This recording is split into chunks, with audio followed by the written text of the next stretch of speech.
اعوذ باللہ من الشیطان الرجیم بسم اللہ الرحمن الرحیم اللہم صلی علی محمد و آل محمد۔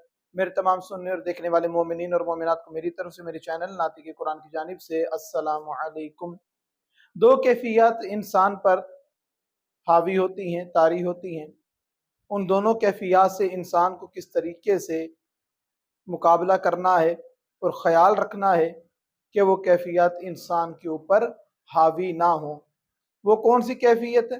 پہلی کیفیت مایوسی کی، کہ انسان مایوس نہ ہو رحمت پروردگار سے، انسان مایوس نہ ہو کسی کے کوئی بھی نیک کام کرنے کی جستجو سے۔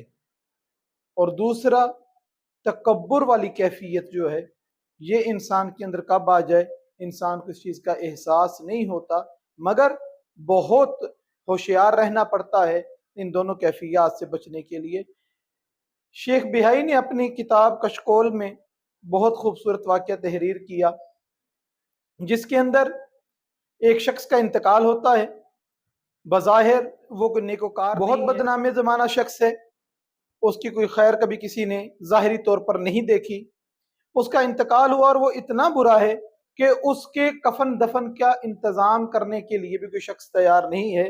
یہاں تک کہ اس کی زوجہ نے کچھ لوگوں کو اجرت پر خریدا کہ یہ لوگ پیسے لے کر اس کو دفن کر دیں، اس کو کفن دے دیں، کوئی نہ جنازہ پڑھنے کو تیار ہے۔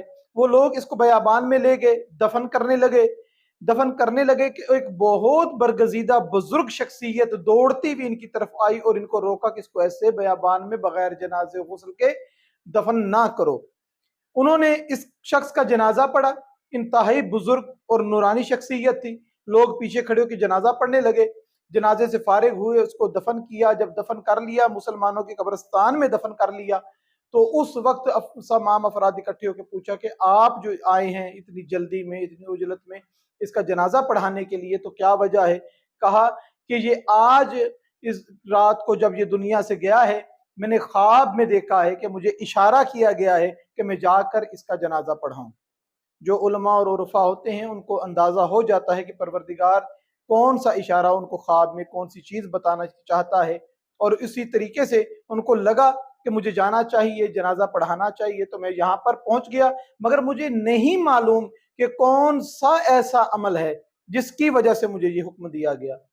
وہ افراد اس کے گھر گئے اور وہ عالم دین بھی ساتھ گئے، اور اس کی زوجہ سے پوچھنے لگے کہ اس کے ظاہری طور پہ تو کوئی اعمال اور کوئی عبادت ایسی نظر نہیں آتی کہ اس کے مجھے خواب میں اشارہ ہو کہ اس کا جنازہ پڑھوں، اس کو دفن کروں، اس کو غسل کروں، تو کون سے ایسے اعمال ہیں؟ تو اس کی زوجہ نے کہا کہ یہ جتنا بھی گناہ گار ہے، جتنا بھی خطا کار ہے، لیکن 3 کام اس کے اندر بہت زیادہ پائے جاتے تھے۔ کون کون سے؟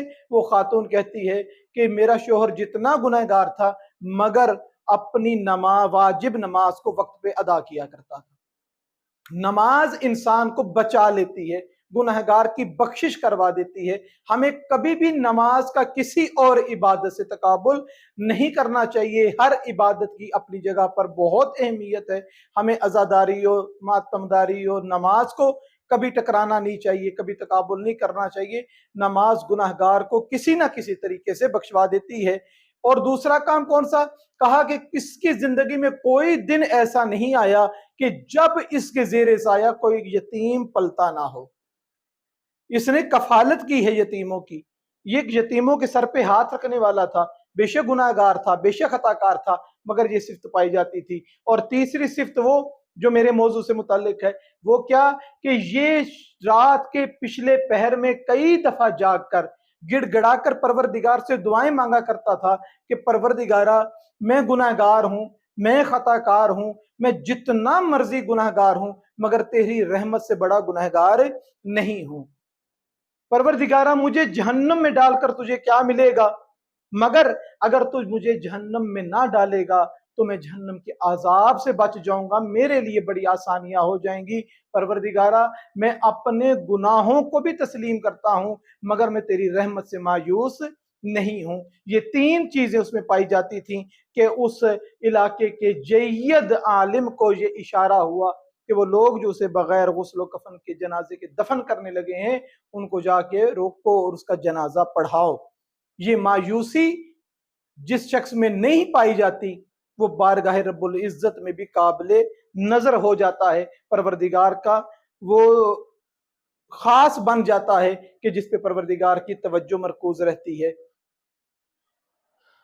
اسی طریقے سے جو دوسری چیز جس کو تکبر کہا جاتا ہے کہ انسان اپنی عبادتوں پہ مان نہ کرنا شروع کر دے، اپنے نیکوکاری پہ، اپنے سجدوں پہ فخر نہ کرنا شروع کر دے، اپنے قیام و قنوت پہ جو ہے وہ غرور نہ کرنا شروع کر دے کہ انسان اپنے آپ کو اس قابل سمجھے کہ میں نے بڑے کام کر لیے ہیں، اب میری بخشش کے لیے کافی ہے۔ انسان کے اندر جب یہ چیز بھی پیدا ہو تو اس پہ بھی مومن کی گرفت ہونی چاہیے کہ شیخ بہائی کا ہی یہ واقعہ ملتا ہے کہ آیت اللہ شستری جب ایک دفعہ ان کو ملنے کے لیے آئے تو شیخ بہائی نے ان کو دعوت دی نماز کی جماعت کرانے کے لیے، اور انہوں نے بہت اصرار کیا کہ آپ جماعت کرائیں، مگر آیت اللہ شستری انکار کرتے ہوئے کسی طریقے سے کوئی بہانہ کر کے اپنے گھر واپس چلے گئے، لیکن جماعت وہاں پہ نماز کی جماعت نہیں کروائی۔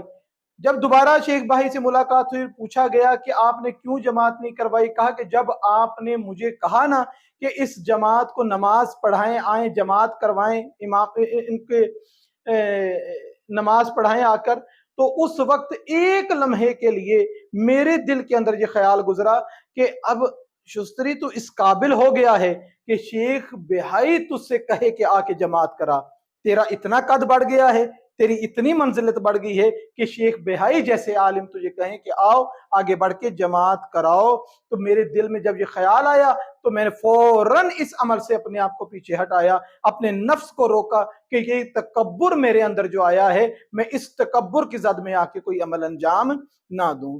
پروردگار سے دعا ہے کہ پروردگار ہم پہ ایسی کیفیتوں کو طاری نہ ہونے دے کہ پروردگارہ تیری رحمت سے کبھی مایوس ہوں یا کبھی اپنی عبادتوں، اپنے کمالات پر اور اپنے کاموں پر ہم اتنا تکبر کرنے لگیں کہ اپنی بخشش کے لیے اپنے کاموں کو ہی کافی سمجھیں۔